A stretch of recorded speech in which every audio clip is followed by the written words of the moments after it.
just a couple months before I went to Vietnam, we had the situation with, they told us that they needed us to go to a foreign country because we had an aircraft down, and that craft was a B-52. They had reason to suspect, which now I know it wouldn't be a reason to suspect. If it had it, they'd know it. But they had reason to expect that there may be nuclear devices on that B-52. But, well, I'm getting ahead of myself there, too, because what happened was we were all going to a field training exercise, allegedly, but we were handpicked. It wasn't the whole unit. They went ahead, and we actually drove down to, I think it was South Carolina. We went to an air base there. We got on a plane, a commercial airliner, and they were supposed to be flying us into Florida, and Florida was where we were going to have the training exercise. So we leave, and, you know, it should only have been a couple hours flight, not, you know, hours upon hours.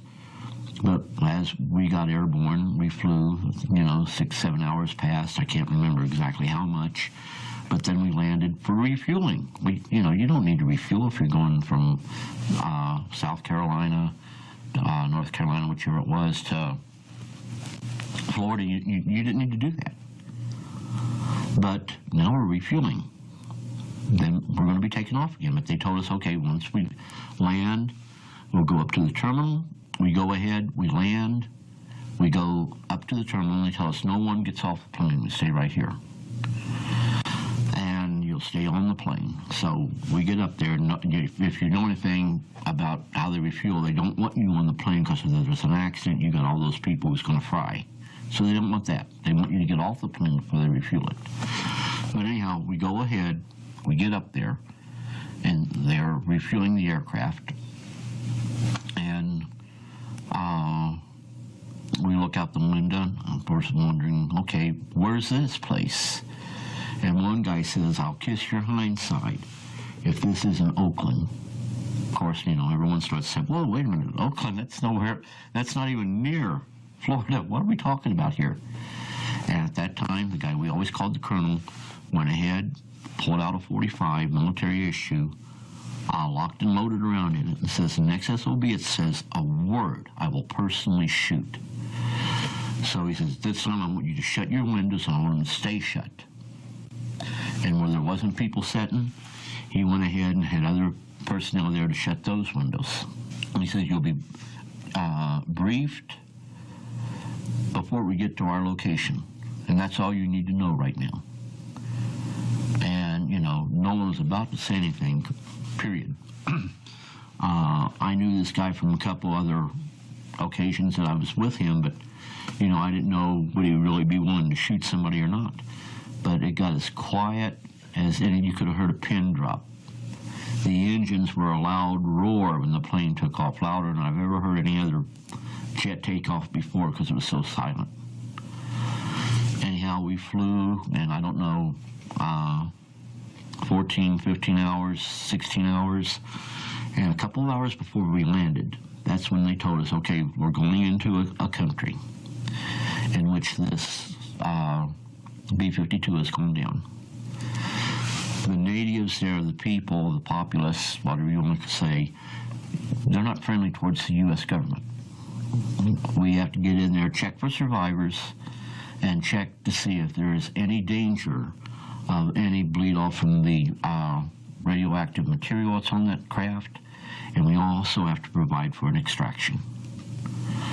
So we figured, okay, fine. So when we land, I remember when we were going in for a landing, it's dark, it's night, we looked down, and I remember seeing these fires on the ground. No lights, just fires. But then when you get to the airport, naturally you have the red and blue lights and all that.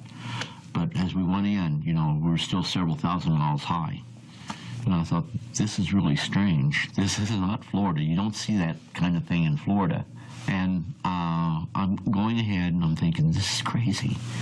But, you know, we land, and when we land, they go ahead, let us out. And as we get out, you know, I'm sure some people there knew because there were signs there, and they were in Vietnamese. Well, I'd never been to Vietnam. I didn't know it was Vietnamese. All I knew, we were in a foreign country. For all I know, it could have been a South American country, whatever. I wasn't putting two and two together yet, and I didn't see any Oriental-looking people there. It was just us. But they went ahead, took us out of the airplane. There were two choppers waiting for us. We got in the two choppers, UH-1s, Huey Slicks, and they flew us, and I don't know how long we flew. It seemed like a couple hours. But I know for a fact we went to Cambodia, and I'm pretty sure the area of Cambodia we went to was the Parrots Peak area. And there was this little stream that flowed by the area where we were let out at, and that was what we were calling our staging area. So from there, we'd go on into the jungle to where the craft went down.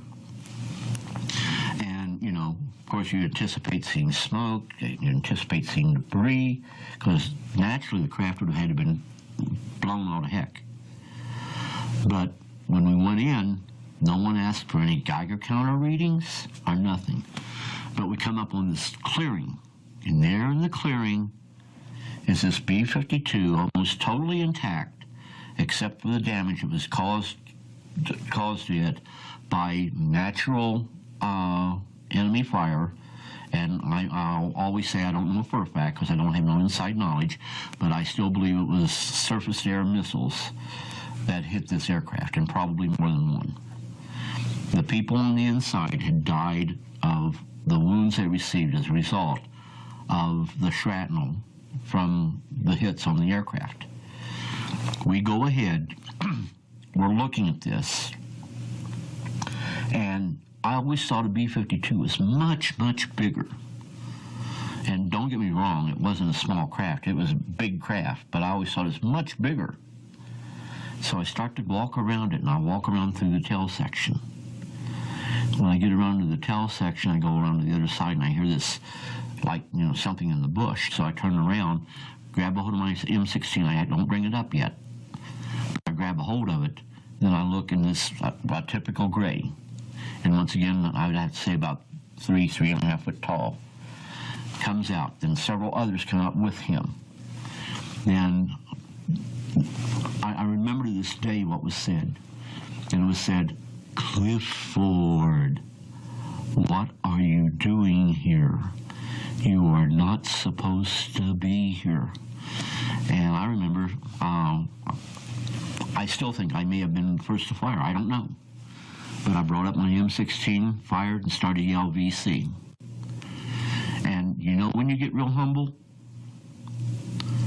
When you know you're hitting something with the rounds from that M16 and it's having no effect, you get real humble. Because the whole situation is, you now realize any other weapon you have on you is useless, and you are now at the mercy of whatever it is you were just trying to shoot. So the whole situation is that we start to fall back. By this time, other people were shooting. Like I say, I may have been the first one to fire. And why did I even say VC, VC? They didn't tell us we were in Vietnam. They didn't tell us anything. Only thing is, you know, there was a mention made of the little people. I knew what the little people meant. But as we pulled back, we got all the way back to the river crossing. And they followed us to a short distance. But most of the people stopped shooting. Because I think, you know, within all of our minds, we realized shooting is no good. It's not going to hurt them, and they're not really trying to do anything to us yet. And, you know, question is, if they have weapons, they might try to use their weapons. We got across that little crossing. When we got back there, immediately we were told, well, those were the local natives we saw there. And we were thinking, what kind of scam are these guys trying to pull? These entities, no, they're not people, they're not local natives, and I already knew from other experiences. But when we get back there, the guy that I always called the colonel says, I need a volunteer because we have to go back there. And I'm looking around, the other people, well, I'm not going. And I darn sure didn't want to go, but then I kept thinking and thinking, and I went ahead, got my M16 without saying anything. I started to go back across the stream again. Prior to that, the guy that I always called the colonel, he asked me, he says, "Are you afraid?" And I said, "I'm human, yes, I'm afraid." But then I grabbed my M16 and started to go back, because nobody was about to nobody wanted to go back there, because we didn't know what we were going in for. And I went ahead, because, you know, I had experiences in the past. Started crossing the colonel. I thought you said you were afraid. I turned, "Yes, sir, I'm afraid. But I got to know what's going on. I got to go back there. I got to see what's going on there. None of this is making any sense." So I started going one by one. The other soldiers that were there with me grabbed their M16 and they followed suit. They followed me. We got back there. When we got back, we extracted the bodies. We called in to have them lifted out. Then we were told that there was an engineer team coming in, that they would be going ahead and, I think they called it piecing. I may be calling it wrong, but piecing. They were going to cut the aircraft up. And they cut it into 5 portions. They cut the wings off, they cut the tail section off, and then they had the fuselage. Then they had what we call CH-54s, flying cranes is what they called them. They came in and they picked up piece by piece. Then we went back to the area that we called the staging area. The helicopters came in, picked us up, and flew us back. We got back on the aircraft that we came in on, and we left, and we came back to the United States. Corey, let's start with something simple first before we get into the tough stuff, and that is, some people who are skeptically inclined might say, come on, the colonel is going to frickin' shoot somebody's brains out because he questions whether they're flying to Florida when he says it looks like Oakland, California? Is it true that the military would consider an operation to be so secret that you're flying somewhere, and if you even try to figure out where you're going, that they will blow your brains out? Yeah. Yeah, they do that to soldiers. They do it to civilian contractors. That's, I mean, that's SOP. So why would they not want these guys to know where they're going?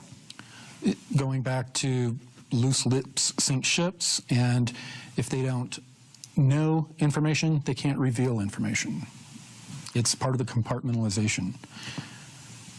So if he said that he's part of this Project Pounce, then keeping it compartmentalized means that he doesn't have any information that he could leak to any enemies of the United States if he got captured or tortured or something? Is that part of the idea? Or decided to go to the media.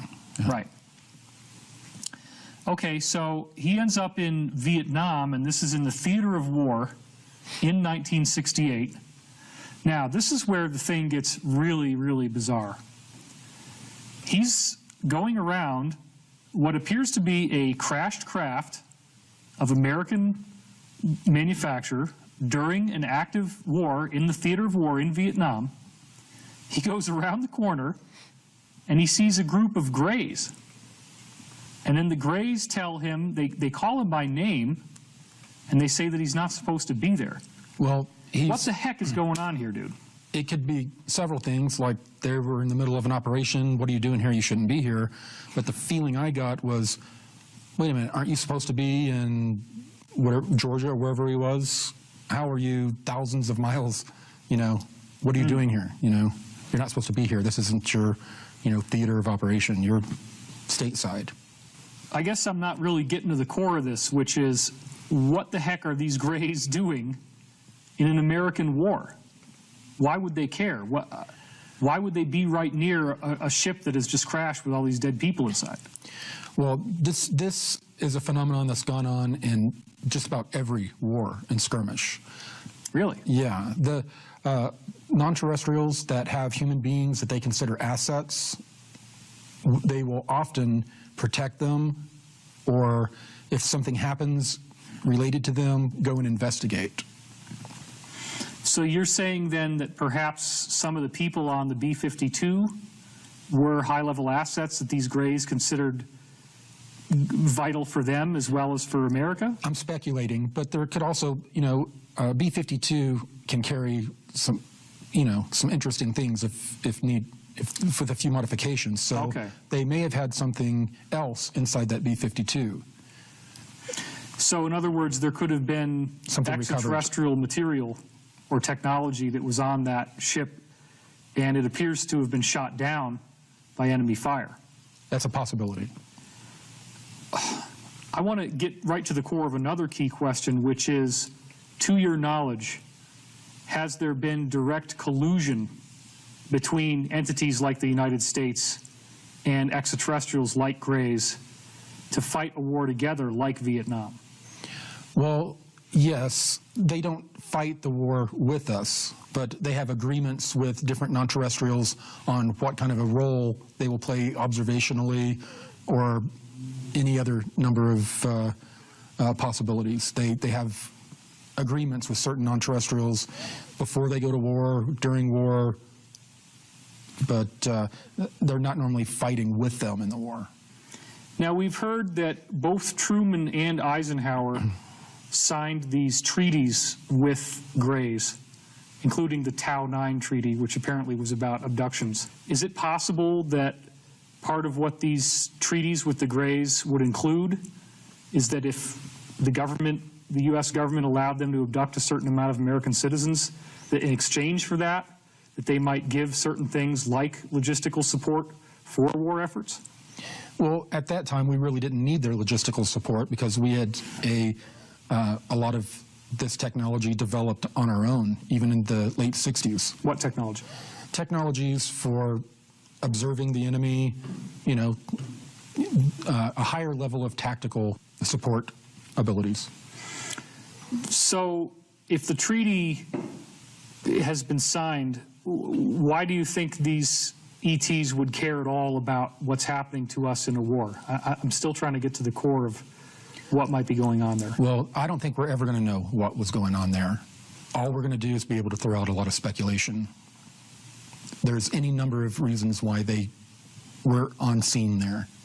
The reasons I just described to you are just a few.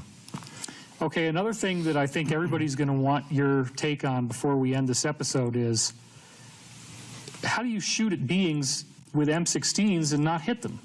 What the heck was going on there? They didn't seem to have the slightest concern about those weapons. The common era weapons that we have, or the era of weapons that we have, kinetic weapons, even high-energy weapons, they have defenses against. Now, you also mentioned that Project Pounce also takes care of broken arrow. Right. Would you explain for our viewers what that is? Well, a broken arrow situation is when a nuclear weapon has either crashed or we've lost it in some sort of an incident. A broken arrow means a nuclear weapon or device that is no longer in our possession. Wow. That's right up there, the highest thing, the quickest thing that they'll respond to as well. If these special access groups are told we have a broken arrow situation, they're in the plane and they are out there immediately. And you have the veil of secrecy that comes along with that situation. All right, well, thank you, Corey, and I thank you for watching. This is really fascinating stuff, and we are bringing you the cutting edge of cosmic disclosure here on Gaia. Thanks again for watching, and we'll see you next time.